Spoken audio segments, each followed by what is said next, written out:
L'ordre du jour appelle la séance de questions au gouvernement. La première va être posée par Monsieur Jérémy Yordanov pour le groupe écologiste.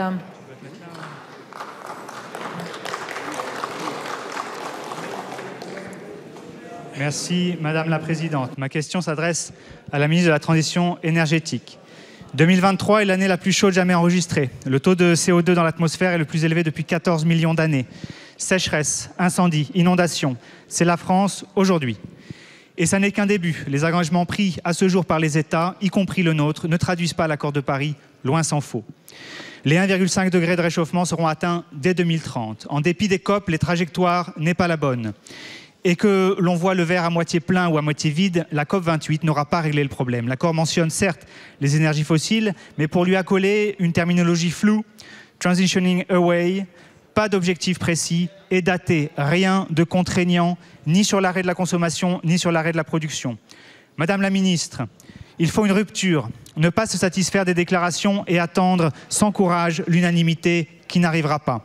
Le sujet, c'est la sortie des énergies fossiles. Charbon, gaz, pétrole, qui représentent 75% de nos émissions de CO2. Il faut stopper net toute nouvelle exploitation et réduire notre consommation. La France a le devoir de peser de tout son poids et de porter un traité de non-prolifération des énergies fossiles. Elle doit aussi se mettre en cohérence, ne pas embarquer M. Pouyanné dans ses bagages de la COP, dire son opposition au projet ICOP, contraindre les banques françaises à ne plus financer les projets d'extraction, ne pas autoriser les forages pétroliers au bassin d'Arcachon, dans le bassin d'Arcachon. Madame la ministre, allez-vous stopper les 8 nouveaux puits de pétrole en Gironde ? Allez-vous prendre la tête d'une coalition pour un traité contraignant sur de non-prolifération des énergies fossiles?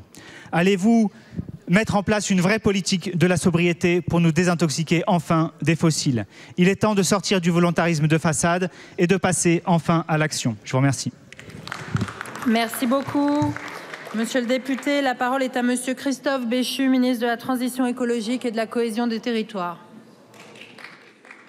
Merci Madame la Présidente, Mesdames et Messieurs les députés, Monsieur le député Yordanov. Je pense que vous comprendrez aisément, puisque la COP vient de se terminer et qu'Agnès Pannier-Runacher était au banc de la France à Dubaï, qu'elle ne puisse pas vous répondre en direct.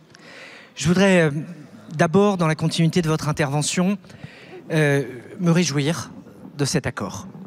Je note que vous avez choisi de visualiser le verre à moitié vide. Et il y a évidemment des espaces vides dans ce verre, mais si j'insiste, y compris sur la réaction d'un de vos partis frères sur le plan européen, la réaction de la ministre allemande sur une décision historique, saluant tout ce qui s'est passé, qui appartient à la même famille que vous, montre qu'il peut y avoir parfois, en fonction de l'endroit où on se trouve et de la situation de responsabilité qu'on occupe, des postures qui ne sont pas exactement les mêmes. Et je souhaite qu'on sorte d'une forme de discours qui laisserait penser que ces COP ne servent à rien. Pour une raison simple, c'est qu'on oublie qu'avant l'accord de Paris, la trajectoire sur laquelle nous étions, c'était une trajectoire à plus 4 degrés.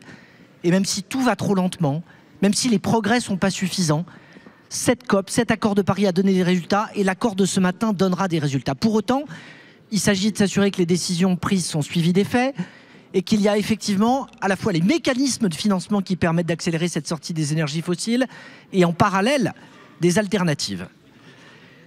Le fait qu'on est dans un état pétrolier, avec un président de COP qui lui-même préside une société pétrolière, pour la première fois, un langage qui va au-delà de la sortie du charbon et qui dit clairement que nous devons transitionner en dehors des énergies fossiles. De ce point de vue, c'est effectivement un moment extrêmement important, pas suffisant, mais important. La continuité, c'est quoi?